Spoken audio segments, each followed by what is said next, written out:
Mes très chers compatriotes, bonjour. La peste, la peste est une maladie infectieuse grave et potentiellement mortelle, causée par la bactérie Yersinia pestis. La peste est dévastatrice. La peste est dévastatrice. Quelqu'un disait, si Félix a ses erreurs, il est encore au niveau de la malaria. Tandis qu'Hippolyte Kanambe, c'est la peste. Donc, on ne peut pas comparer les deux. C'est le jour et la nuit. Au point de se souvenir de la fameuse récitation de la fable de La Fontaine, les animaux malades de la peste, ils ne mouraient pas tous, mais tous étaient frappés. C'est ça, Hippolyte Kanambe. Mais tout le monde était frappé.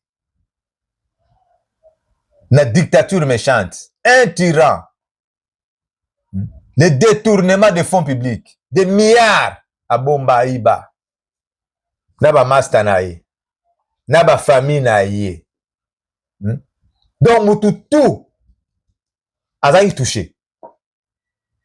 C'est pourquoi on va comparer la peste. Ils ne mouraient pas tous, mais tous étaient frappés. La peste, puisqu'il faut l'appeler par son nom, capable d'enrichir en un jour la Chéron. C'était ça, Hippolyte Kanambe. C'était ça, Hippolyte Kanambe. Mais quelqu'un me disait, un collègue, un camarade, un ami comme Katangé qui me dit, voilà, non, Etienne Olobaka tous les jours que non, Bakatangé balinga Félix cité. Mais bisoto linga Félix. Bakatangé balingi Félix. Le problème est une arrestation arbitraire, Bakatangé trop, mon frère. Dites-moi combien de Katangé Félix Tshisekedi a tué. Ou dites-moi combien de Katangé qui ont été arrêtés arbitrairement. Combien? Celui que vous appelez frère, Hippolyte Kanambe, il a tué combien de Katangé? Je ne veux pas parler de Laurent Désiré Kabila aujourd'hui. Je ne peux pas parler non plus des membres de la famille de Laurent Désiré Kabila. Oh, Hippolyte Kanambe à Boma, combien?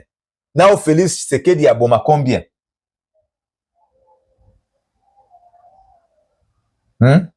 Samba Kaputo. Babomaye, na ba coup de bottine na mutu. Na bureau na ye. Samba Kaputo akota na bureau ya Hippolyte Kanambe. Akuta James Kabarebe. Avant d'expliquer chef, mais chef, comment un ministre de la Défense ya Rwanda à cause de la awa na bureau na sankinga na yeba. Balobi Hippolyte Gangeli. La deuxième fois, à Bengi Samba Kaputo, a fondé la bureau de Hippolyte Kanambe Kuti Kagame. Samba Kaputo avait craqué la porte. C'était le jour de sa mort. Bazouaye. Excusez-moi. Bazouaye. Ba betaye, ba coup de bottine na mutu, na tolo, na libumu. Jusqu'à sa mort.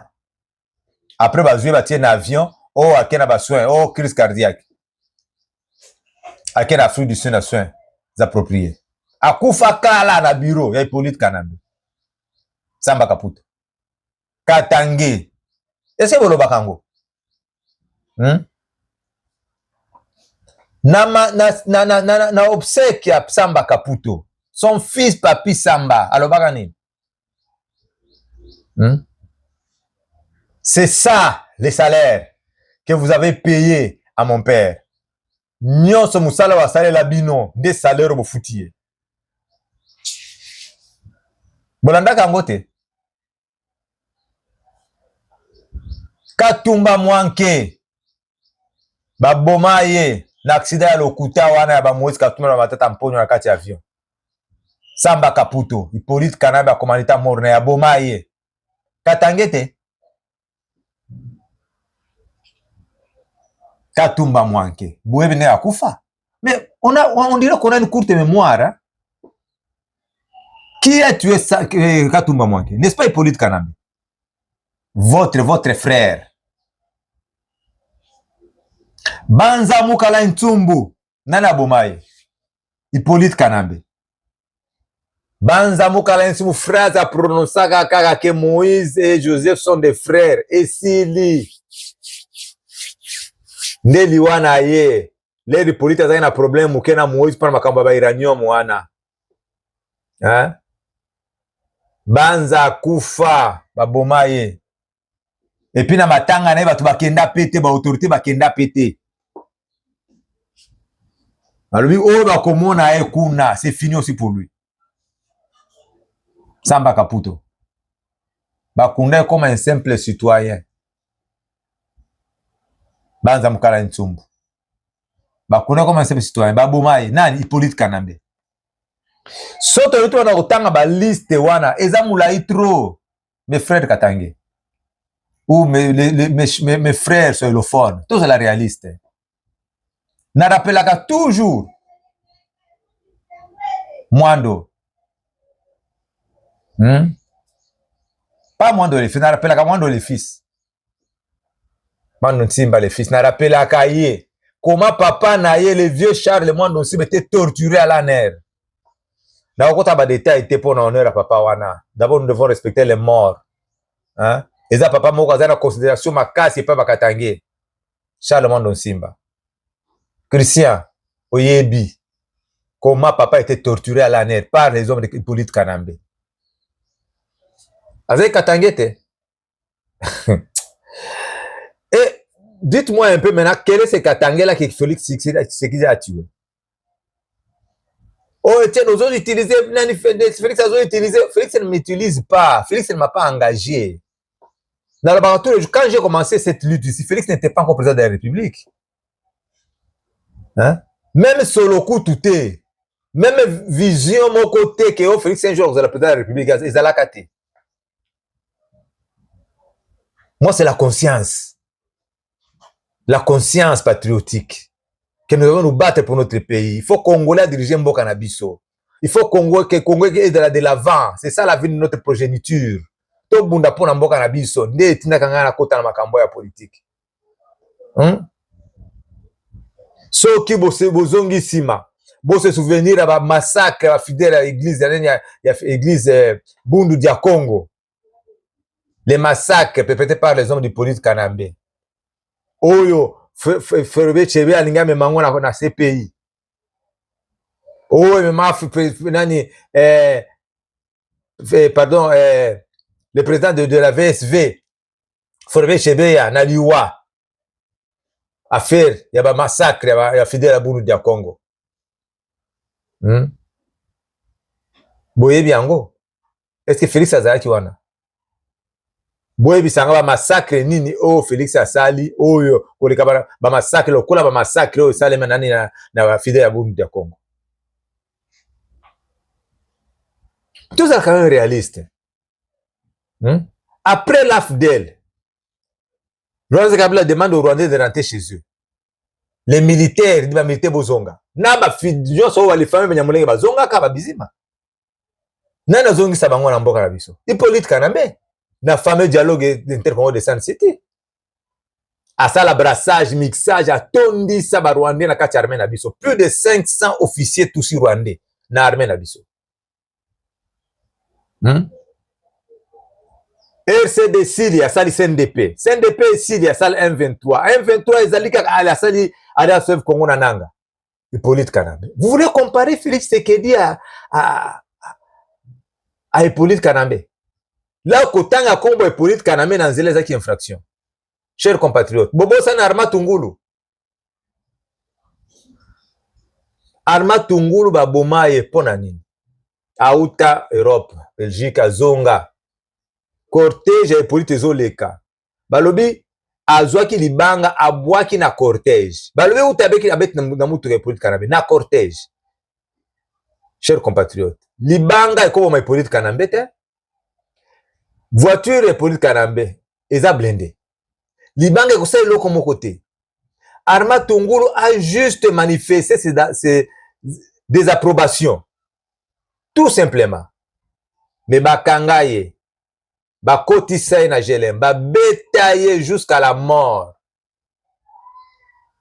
Vous voulez comparer HIV, Sida na malaria sont réalistes, chers compatriotes. Sont réalistes. Les lots, combien de personnes ont fini à Félix Tshisekedi?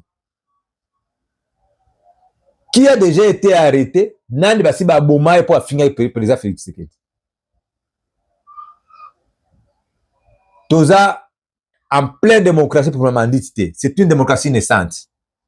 Mais nous aspirons quand même la liberté d'expression. Ils sont réalistes. Chers compatriotes, tous à la réaliste, tous les sentiments. Ils ont bongi sabisoté. Ils ont vu Samboka. Hippolyte Kanambe, c'est la peste. Comme disait La Fontaine, ils n'aimeraient pas tous, mais tous étaient frappés. Ils sont tous ont touchés. Na bato, na bino, bato, bozo côté là, vous avez pu toucher. Akamata ba complice na ya coup d'état na ya kotsa bango na prison. Combien va kofa na prison? Combien de Katangais sont morts en prison? Oh ba kanga bango na procès de Désiré Kabila. Encore votre frère Edi Kapend.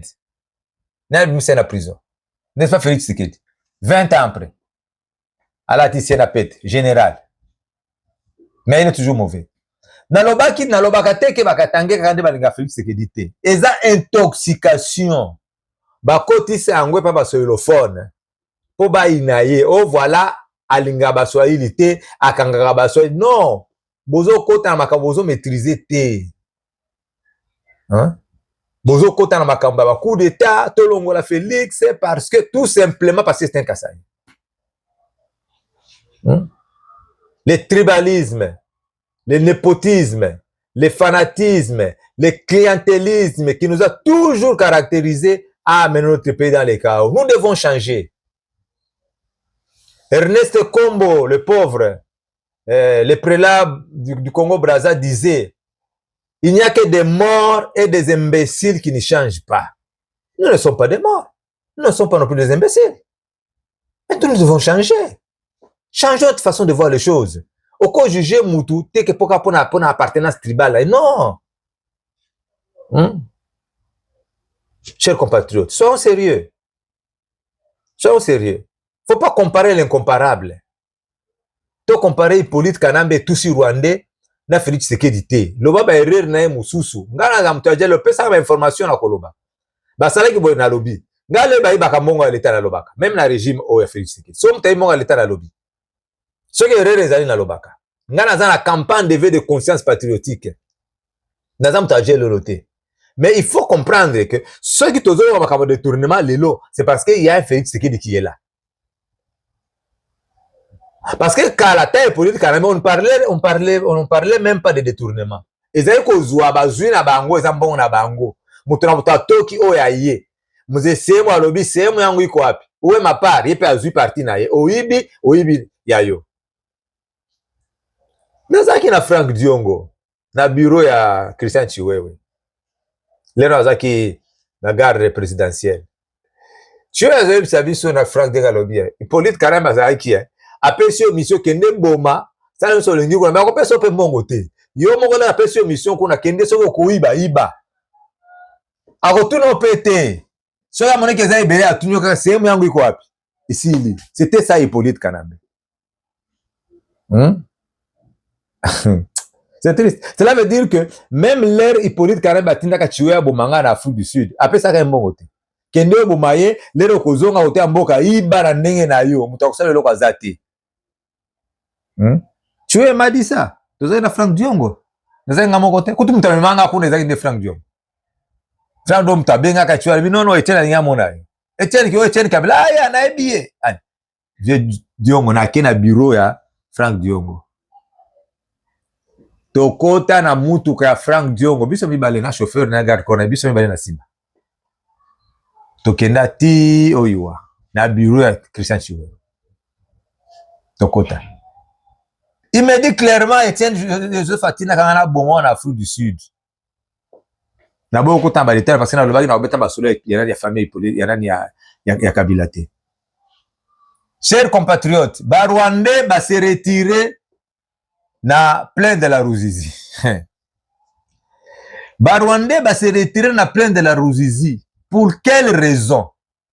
Pona nini? Bazaki na plan ya ko attaquer Uvira. Ba récupérer sous Uvira centre. Parce que les tozolo ba bazana plaine de la Ruzizi, c'est toujours dans le territoire d'Uvira. Bazaki na plan ba zongela ba attaquer les sous ba récupérer les sous nini Uvira centre. Un, résistance ya ba wazalendo na FARDC. Mais pona ni ba attaquer kité. Kagame a comme Kobanga à comprendre que le président burundais est très fâché contre lui. Ceux qui boulingent sous Uvira, Burundi a une intention à attaquer Rwanda. Ce que deux fronts, Rwanda contre le Burundi, le Rwanda contre la RDC, Kagame on était au Kokage Rwanda. A ça va M23 pour attaquer Buzwa sous Uvira. Parce que c'est déjà sur le plateau de Mwenga. Bazai pemeni à Bijombo. Bijombo, c'est sur le plateau d'Uvira. Le lot, 2 jours passés, va se retirer dans la plaine de la Ruzizi. Quand on parle de plaine de la Ruzizi, tu parles de Basange, ils ont Luvungi, ils ont Luberizi, jusque dans Kamanyola. Plaine de la Ruzizi. Va se retirer dans Kamanyola. Kamanyola, c'est encore dans le territoire d'Uvira, mais ils ont à 75 km dans Uvira centre. Donc, place c'est ça qui est prévu pour un accord, il fallait place jour va signer un accord, bazanga na Kamanyola. Nde place oyo, banani Barwandais, basai nini, bazongi. Barwandais 23 bazongi na place wana. Bazongi na Kamanyola. Mais pourquoi seulement va se retirer? Babangi nini? Là, il faut féliciter mon mboka à la diplomatie du président Félix Tshisekedi. 2 raisons. Raison à l'Ibosso, c'est le président burundais va attaquer Rwanda. Na Uvira te. 2, il faut respecter l'accord na bango ba signaka. Mais pour nito féliciter mon mboka te pour la diplomatie. Même si ba faiblesse auto mususu ezali. Tous les jours, pour ne pas attaquer, le président avait compris que la vitesse va trop. D'autres ont dénoncé ça qui est solo. Et c'est important. Et comme Makati pas Mokonzi. Kaka Otienne Kabela Bakati, Batu Alouaka, Baza est belé. Président Yo Kaka, Aza peine à service naïe. Hein? Bapé ça fait information. Bamuso Ataso Azo Bombango, Bango Sansa, Opé Sanfrazo, Pesa Ete, mais Batumso Pesa information. Président Zoyeba, qui nous a infiltré jusqu'à la moelle épinière. Comment pouvons-nous gagner la guerre comme ça? Tous les jours. Comment ne pouvons-nous pas gagner la guerre pendant que nous avons le peuple derrière nous? Quand votre armée a le peuple derrière nous, mais vous allez gagner la guerre. Quand un chef de l'État a tout un peuple derrière lui, mais c'est facile de gagner la guerre.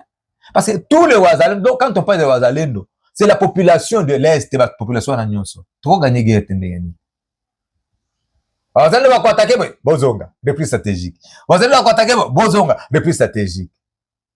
La corruption, nini, infiltration, jusqu'au sommet de l'État. Oh, conseiller Bonaboy, infiltré. Oh, ministre Bonaboy, infiltré.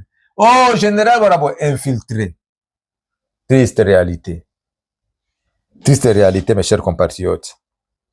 Yango, bazo banga sikoyo. Baza na perte de vitesse. Hippolyte Kanambe baza na perte de vitesse. Na ba sanction américaine et lati. Tika. Wana nini diplomatie. C'est une forte arme. Hein? C'est une forte arme. C'est une forte arme. Mais, toko bese ba brate. Je sais, le professeur Vounoy m'avait dit une fois, un homme politique ne change jamais d'objectif. Il change de stratégie selon des circonstances. Hippolyte Kanambe, Kagame, le bazan a perte de vitesse. Mais ba changer d'objectif na bango te. Ba je changer ba stratégie selon ba circonstances ba kuta inango. Au Komona ba troupe ya ba M23 baza sur le plateau de Mwenga. Bazo pembeni na plateau d'Uvira, pembeni na Bijombo, côté ya Masango. bazali na au plateau de Fizi.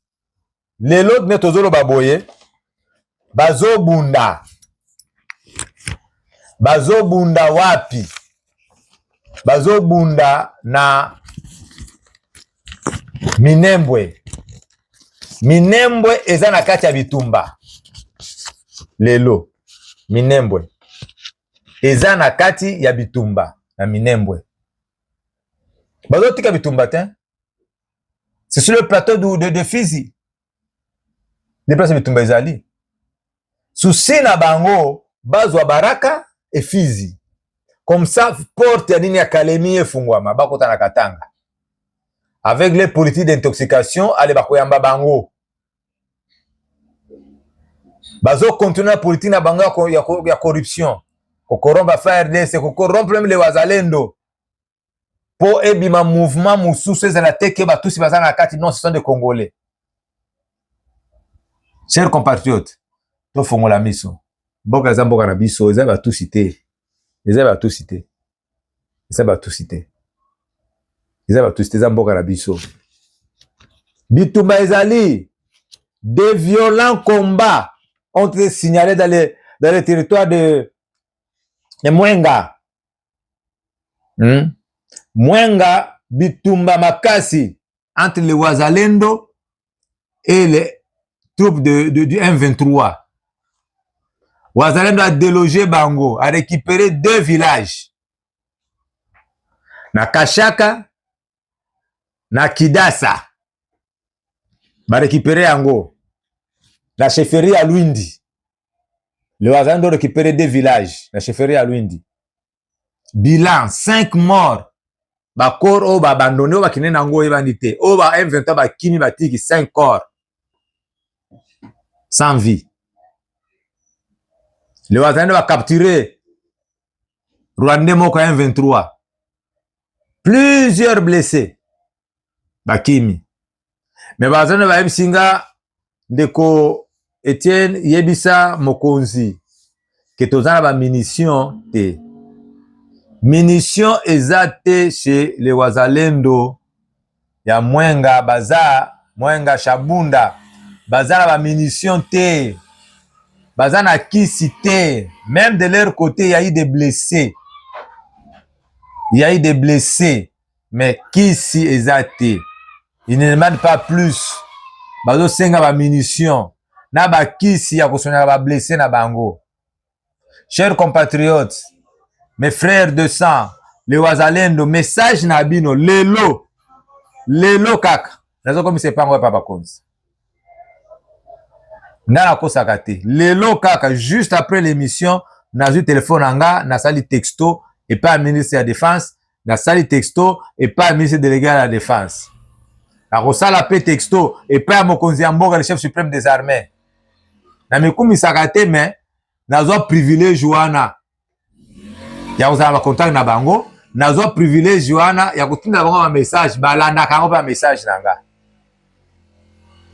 Na kotinda kotinda ba message wana. Na kotinda message na bino ekomi. Lokola nga na yoki yango, message na bino ekomi déjà. Et pas ba konzi ya mboka. Chers compatriotes, ba information eza ebele. Le pourquoi du 3e mandat de Félix Tshisekedi. Tokolobelango. C'était Kabelaza d'accord? Oui ou non? Nakolobelango.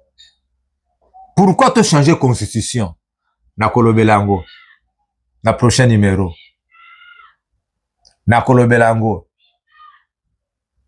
Ba information eza ebele. Ebele. Prochain numéro nakobeta basolo. Mais tola nano eloko oyo. Tola nano eloko oyo. Eza peu important. Tola nango nano. Chers compatriotes, excusez-moi, avant que Tolanda extrait Oyasuka, Nangana rappelé bino que chaque mercredi et chaque samedi, nous serons avec le major Kasereka, Etienne Tshisekedi wa Mulumba. Ce mercredi, Bokola numéro na liboso, je connais Kabila. Bobo Sanate, vous allez après, ça sera en direct. À partir de 13h juste avec Major Kasereka sur votre chère chaîne La Vérité Vraie. Vous partagez les oyo, vous partagez chaîne oyo, vous partagez émission massivement. Vous voyez que baoto koyiba biso chaîne lisusu to bandeli. To partageant massivement, to aimer chaîne abiso, vous partagez, bato bazala iso ebele et ko encourager biso pe na musa tozo sala. La patrie ou la mort, nous vaincrons. Never give up. On est Bana na biso ba léopard basali biso esengo mingi. Nalobi boye.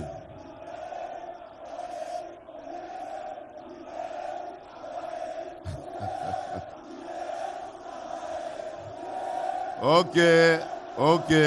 Eyokani, eyokani. Eyokani. Kasi. Le président de la République a lobby, hein, eyokani. Que veut le peuple? Oyo ba peuple ba rappelaka président de la République. Ba lobby na stade, bazaki na stade ba lobby. Félix, Papa Lobaka, le peuple d'abord. Ba rappelaka ye. Le peuple d'abord. Parce qu'on constate que le peuple d'abord. Et comment on dit la simple slogan. Yango peuple a ganga ki lisusu. Jour la manifestation de Yambi Banani ba léopard, ba vayam léopard na biso. Peuple bisi président de la République, libérez Moutamba. Libérez Moutamba. Président Lobi eyokani. Est-ce que ba service na bazo rappeler président de la République oloba ki eyokani devant le peuple? Parce que les paroles du chef sont des lois. Ça veut dire que les paroles du chef, il faut qu'on matérialiser en gros. Pour la crédibilité à chef. Est-ce que ça sera mise en application?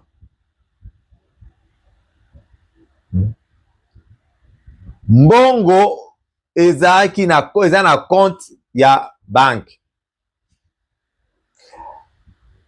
Le scandale, hein, ce n'est pas de libérer Constant Moutamba, mes chers compatriotes. Le scandale, c'est 32 millions de dollars américains.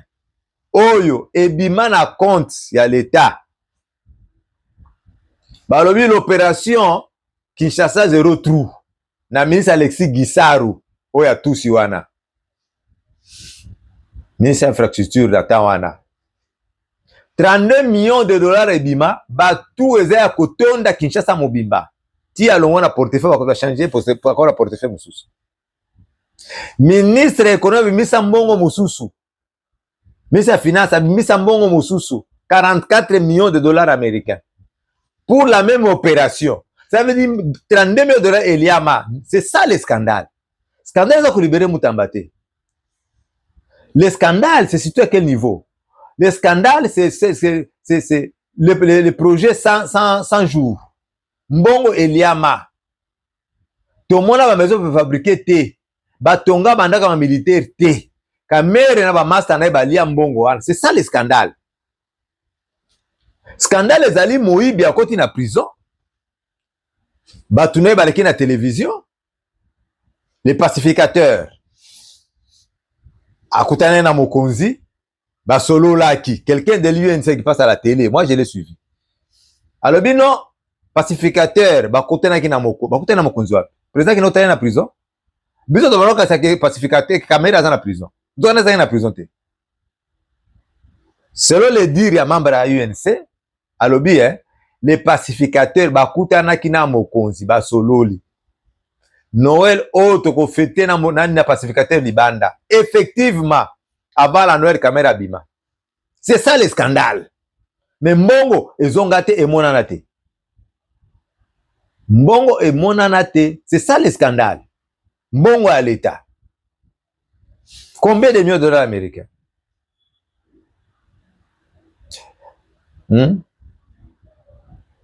Le scandale. Eza ko libérer Constant Moutamba te.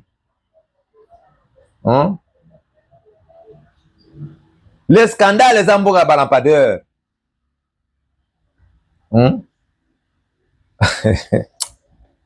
Le scandale les a procès. Il y a Robota. Robota qui est dans la prison. Mais ministre de la Finance, a qui est dans la prison. Nicolas Kazadi. A qui est dans la prison. Mbonga forage. Je ne sais pas, près de 400 millions de dollars américains qui est dans le forage. C'est ça le scandale. Scandale, ils ont libéré Constant Moutamba. Scandale, ils ont mbongo ya ram et kenda wapi. C'est ça le scandale. Chers compatriotes, des scandales en Goana. Scandale, ils ont mbongo, je ne sais pas, 500, 400, je ne sais pas, 700 millions de dollars américains.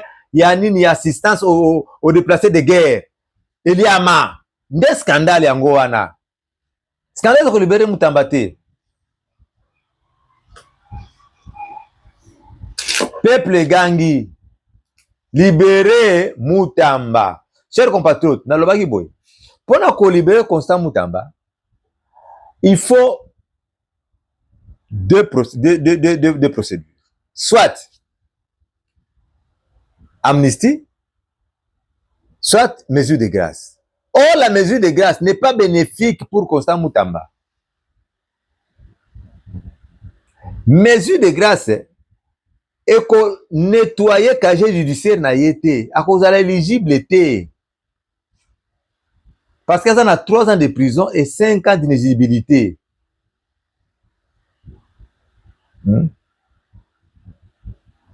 Or, amnistie, n'est mieux. Amnistie et qu'on soko la casier judiciaire na yé. Or, pour voter loi amnistie, il faut les deux parlements voter loi amnistie. Le président a signé Siko amnistie pour Constant Moutamba. Nalobaka boy bande konangai. Tout ça la pétition. Tout ça la pétition. Plus de 3 millions de signatures. Kinshasa seulement, ils ont près de 15 millions d'habitants. Par estimation. Surtout, vous êtes 3 000 signatures. Toko déposé par le président de la République à convoquer les 2 chambres, à voter loi amnistie. Et Moutamba Zupe a bénéficié d'une amnistie. Tobandaka yango, mais ça demande beaucoup de moyens. Dans le bas qui boit, tu faut dans balabala, dans la papier, dans l'écritoire.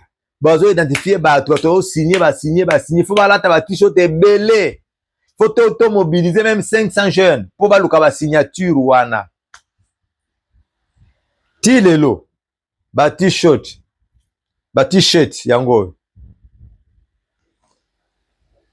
Amnistie pour Moutamba.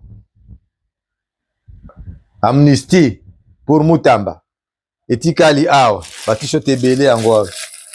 Ebele et touria na tiroir nanga parce que tous la culture te a ko bundela mboka na yebisa batu. Moi je n'ai jamais vu Constant Moutamba na kutana na epete na solo na epete ta mukolo moko te, mais na mona ki ke mutuana bakangi inosama.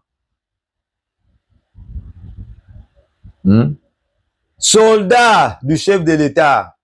Depuis à côté de la prison, justice et Koufa, ministère de justice et Koufa, son combat c'était que mbongo ya l'État, transaction bancaire nyonso amande nyonso le karaba parquet wana, eza suna maboko te, baba na ofuta na banque. Vieux wana vandela kuna bamonika boso ngo le karaba banque, amande so nyonso comme le karaba banque, biso tokozwa so le côté. Balingai bazala contrôler te, ne bazala contrôler te. Ce que aujourd'hui bambon on se kotanga na la police.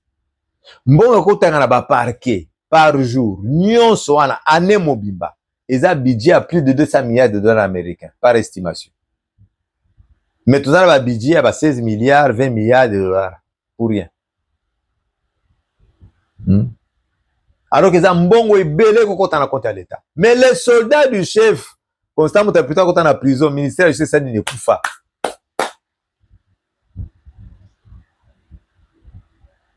Depuis balongola Jules Alingeti. Oh, Jules Alingeti aza mabe. Oh, il fait ceci, cela. Depuis balongola Jules Alingeti. Il j'ai fait au Canada Pessoustin. Donc, il faisait bien son travail. Donc, le chef de l'État ne peut pas tout faire seul. Il faut que tout le monde aider. Vous vous souviendrez que les républiques Canada, tout le monde a détournement. Parce que hier, azalaki ke soko oyibi mongo à l'État atuni yo sehemu yangu iko wapi? Abenga téléphone, sehemu yangu iko wapi? Donc ça veut dire où est ma part? Nde bapesaka ye kombo, ipolite bapesaka ye kombo, ministre bapesaka ye kombo, muze sehemu. Donc asenga kaka sehemu yangu iko wapi? Où est ma part? Ici. C'est pourquoi on doit masolo détournement te. Masolo détournement et na nini na temps ya président Félix Tshisekedi. Parce que au moins l'exécutif est quelque part là contrôlé. Même si non to komi penzate. Hein? Mais quand même moi contrôle les alliés. Surtout na otoroka ba Constant Mutamba. Nde ba komo ko banga ye siko peut-être ko contrôler biso to koiba lisusu te. Les paroles du chef sont de loi. Il faut dans la batupe mais la ko rappela ka ye chef olobaki ke eyokane. Président Azaka très réceptif. Ayoke na kamutu nyo sans expliquer makambo. Mais tout autour de lui, ba dialoliste baza ebele trop. Na pour ça un exemple mususu. Ngai un simple citoyen parmi les bas peuples. Nazwa téléphone anga. Na sali président texto. Président de la République, Félix Antoine Tshisekedi Tshilombo. Ngai nazwa téléphone anga na komeli texto. Excellence. Je vous saurai gré. Ne fût-ce que d'accepter mon appel pour m'écouter. Ne fût-ce que quelques minutes juste pour m'écouter. Navandi. 5 minutes après, na bengi. Président Yamba appelle. Allô Étienne, comment vas-tu? Atuna ngate. Nani a passé numéro na téléphone? Té. Atuna ngate, c'est qui? Non. Le qu'on a comme mon na assez président a lui mon nom Étienne Kabila. Atuninga, allô Étienne, comment vas-tu? Atina ko tuna makambo, tuna kinga makamoni olingolo baté, atuninga d'abord comment vas-tu? No santé na d'abord ndengeni. Très réceptif. N'avait ça va bien excellence. N'avait ko expliquer problème na ngana bana ko expliquer. Nazo expliquer zema kamba est, nazo expliquer azo yokanga. Atuninga question. Moko. Na expliquer ye. Na expliquer. Deuxième question. Na expliquer ye. Na expliquer. Le président me dit non. Vous parlez trop en termes techniques. Abina ko tinde la yo. Technicien moko. Boko solo na ye. Après na ko tinde ba moyen pour bo sala musala wana o proposenga. Ti lelo. Réponse est yake. Est-ce que le président n'avait rien fait? Non. Cela veut dire que ceux aux gens à siège, on doit comprendre. Moi, je comprends ces histoires-là. Ça veut dire qu'à chaque fois que Moutumo boye, kendo ça n'a été musala boye, Mouton a fait ce rapport à Mabe. Que ils avaient kamoka faute, ils abonnés, ils a fait ce rapport à Mabe. Ndende batwa gérer comme mal, ma chef. Je me souviens dans le vieux Gabriel Mokia. Alors bien, ça y a une audience avec Laurent Désiré Kabila. Bavandi c'est na salle d'attente Tibutu. Oh bah ebisi no chef aza occupé a kobenga moko mosusu. So rapport ba pesa ka président kuna. Vie moka eba ka pe lisusu. So ba ebisa ka mutango ayaki te. Soki ndenge nini ele ka pe ka bongo. Atika pe jamais okutana Laurent Désiré Kabila. Ndema ka moto vivre lelo. L'homme est très réceptif. Mutu Félix Tshisekedi le président ayoka ka mingi. Mais son entourage. Lelo tozo rappelé dans votre chère chaîne, la vérité vraie, entre la vérité to banga raté.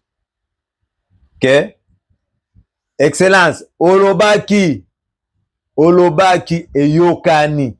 Peuple a sengi libération à Mutamba. Yo Olobaki et Yokani. Peuple Yoki hein. Bazo zela o libéré ni Constant Mutamba, soldat na yo.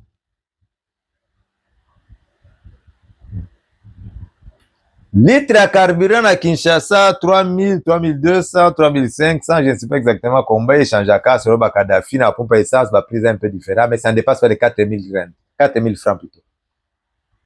Na est kuna litre à essence, bazo te kango, pas la partie occupée par les Rwandais, non. Partie Yabiso. bakomo koteka ngo na 15 000 20 000 francs congolais. Nakosala commentaire te, nakotia bino video bolanda compatriote na biso oyo azoloba ye moko aloba tokoki aloba non etienne na fausse information bona bote naotia video na ye de telle sorte que to palper biso nyonso ensemble réalité. Pour moi, je vous prends congé. Vous abonnez, abonnez-vous massivement, chers compatriotes. Vous partagez mingi chaîne na biso. To bandeli musala to kotika te. Biso ngana za molobeli ya peuple. Ngana za journaliste te. Na journaliste ya peuple te. Ngana za molobeli ya peuple. Hein. Donc naza lokola l'oracle. L'oracle de l'Éternel. Donc quelqu'un qui parle de la part de l'Éternel. Moi je parle de la part de mes compatriotes. Je suis la voix des sans voix. Naza nanga politicien par hasard. Sauf le kanganga abokangi no politicien.